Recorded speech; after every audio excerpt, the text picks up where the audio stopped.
ఓం నమో వెంకటేశాయ. నేను మీ శ్రీనివాస్. భక్తి మార్గానికి స్వాగతం. తిరుమల తిరుపతి దేవస్థానం సంస్థ బట్టి ఒక లేటెస్ట్ అప్డేట్ అయితే రావడం జరిగిందండి. మనకి తెలంగాణ రాష్ట్రానికి సంబంధించి బట్టి ప్రజాప్రతినిధులు ఇచ్చేటువంటి సిఫార్సు లేఖ ద్వారా, అంటే విఐపి లెటర్ ద్వారా, అంటే రికమెండేషన్ లెటర్ ద్వారా తిరుమలలో ఉన్నటువంటి శ్రీవారిని దర్శించుకోవడానికి మనకి తిరుమల తిరుపతి దేవస్థానం అయితే ఆమోదం అయితే తెలపడం జరిగింది. ఇది మనకి రేపు మార్చి నెల 24వ తారీఖు నుంచి కూడా అమల్లోకి రానుందండి. వీళ్ళకి వారానికి 2 రోజులు విఐపి బ్రేక్ దర్శనం అనేది ఇవ్వడం జరుగుతుంది. అదేవిధంగా మిగిలినటువంటి 2 రోజులు వచ్చేసి మనకి ₹300 స్పెషల్ దర్శనం అయితే వీళ్ళకి కేటాయించడం జరుగుతుంది. కాబట్టి ప్రతి ఒక్కరు కూడా తెలంగాణ రాష్ట్రంలో ఉన్నటువంటి ప్రజలందరూ కూడా ఈ అవకాశాన్ని వినియోగించుకోండి. మనకి మీ తెలంగాణ రాష్ట్రానికి సంబంధించిన బట్టి ఎమ్మెల్యేలు కానీ, ఎంపీలు కానీ, ఎమ్మెల్సీలు కానీ, అదేవిధంగా మినిస్టర్స్ కానీ ఇచ్చేటువంటి రికమెండేషన్ లెటర్ ఏదైతే ఉందో విఐపి లెటర్ ద్వారా మీరు తిరుమలలో ఉన్నటువంటి శ్రీవారిని అయితే దర్శించుకోవడానికి అవకాశం ఉంటుందండి. వీళ్ళు ఇచ్చేటువంటి విఐపి లెటర్ ద్వారా మ్యాక్సిమం 6 మెంబర్స్ వరకు వెళ్ళి శ్రీవారిని అయితే మీరు దర్శించుకోవడానికి అవకాశం ఉంటుందండి. ఎవరైతే ఈ లెటర్ రాయించుకుంటున్నారో మీరు అందరూ కూడా ఒక విషయం గుర్తుపెట్టుకోండి.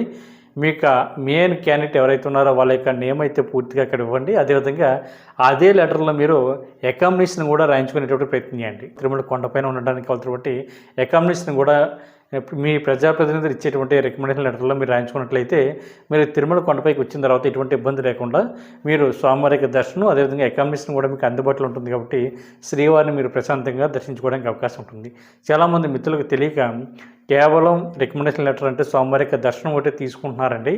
దాని తర్వాత అందులో అకామిడేషన్ అన్నది వాళ్ళు రాయించుకోవడం మర్చిపోతున్నారు, లేదా కొంతమందికి తెలియడం లేదు. కాబట్టి ఈసారి మీ యొక్క నాయకులు ఇచ్చేటువంటి ఈ సిఫార్సు లేఖ ఏదైతే ఉందో ఈ సిఫార్సు లేఖలో ఖచ్చితంగా దర్శనం ప్లస్ అకామిడేషన్ 2 కూడా రాయించుకుని మీరు ఆ లెటర్ను పట్టుకుని తిరుమల కొండపైన జేఓ ఆఫీస్ ఉంటుందండి.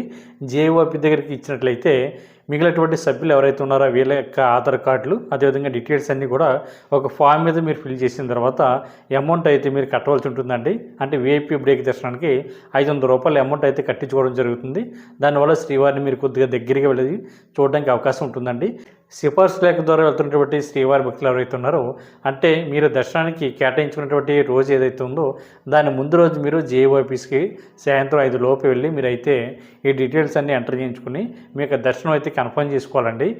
మనకి తెలంగాణ రాష్ట్రానికి సంబంధించి ప్రజాప్రతినిధులు ఇచ్చేటువంటి సిఫార్సు లేఖ ఏదైతే ఉందో ఈ సిఫార్సు లేఖ ద్వారా మీరు వారానికి 2 రోజులు మాత్రమే దర్శించుకోవడానికి అవకాశం ఉంటుందండి. ఈ 2 రోజులు కూడా విఐపి బ్రేక్ దర్శనం అన్నది శ్రీవారి భక్తులకి అయితే ఇవ్వడం జరుగుతుంది. మనకి సోమవారం, అదేవిధంగా మంగళవారం. సోమవారం దర్శనానికి అయితే మీరు ముందు రోజు ఆదివారం తిరుమల కొండపై ఉన్నటువంటి జేఓపి దగ్గరికి మీ యొక్క సిఫార్సు లేక, అదేవిధంగా మీకు ఆధార్ కార్డ్ డీటెయిల్స్ అన్నీ కూడా తీసుకువెళ్ళి ఇవన్నీ కూడా ఎంటర్ చేయించుకుని మీరు అమౌంట్ అన్నది కట్టాలని, కట్టిన తర్వాత మీకైతే దర్శనం అన్నది టైమింగ్ అన్నది ఇవ్వడం జరుగుతుంది. దాన్ని బట్టి మీరు శ్రీవారిని అయితే దర్శించుకోవడానికి అవకాశం ఉంటుంది. కాబట్టి ప్రతి ఒక్కరు కూడా ఈ అవకాశాన్ని వినియోగించుకోండి.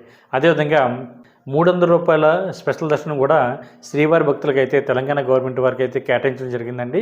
ఇది మీకు బుధవారం, అదేవిధంగా గురువారం కూడా వచ్చేటువంటి సిఫార్సు లేఖ ద్వారా వచ్చేటువంటి శ్రీవారి భక్తులు ఎవరైతే ఉన్నారో వీళ్ళ దగ్గర ₹300 కట్టించుకుని ₹300 స్పెషల్ దర్శనం అయితే శ్రీవారి భక్తులకి అయితే కేటాయించడం జరుగుతుంది. ఇదైతే వారానికి 2 రోజులు ఉంటుందండి. 2 రోజులు విఐపి బ్రేక్ దర్శనం అయితే 2 రోజులు స్పెషల్ దర్శనం అన్నది శ్రీవారి భక్తులకు కేటాయిస్తారు. కాబట్టి తెలంగాణ రాష్ట్రానికి సంబంధించిన బట్టి శ్రీవారి భక్తులందరూ కూడా ఈ అవకాశాన్ని వినియోగించుకుని మీ యొక్క ప్రజాప్రతినిధులు ఇచ్చేటువంటి సిఫార్సు లేఖ ద్వారా వచ్చి తిరుమల శ్రీవారిని దర్శించుకునేటువంటి ప్రయత్నం చేయండి. అదేవిధంగా ఆంధ్రప్రదేశ్కి సంబంధించిన బట్టి ప్రజాప్రతినిధులు ఇచ్చేటువంటి సిఫార్సు లేఖలో మనకి ఆదివారం కూడా మనకి శ్రీవారిని దర్శించుకోవడానికి అవకాశం ఉంటుందండి. దానికోసం ముందు రోజు శనివారం మీరు జేఓ ఆఫీస్ దగ్గర మీరు రిపోర్ట్ చేయాలి. రిపోర్ట్ చేసినట్లయితే విఐపి బ్రేక్ దర్శనం ఉన్నది మనకి ఆదివారం కూడా శ్రీవారి భక్తులందరికీ కూడా కల్పించడం జరిగింది. కాబట్టి ప్రతి ఒక్కరు కూడా ఈ అవకాశాన్ని వినియోగించుకోండి.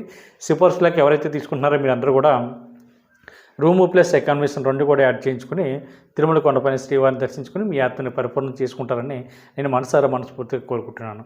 ఓం నమో వెంకటేశాయ.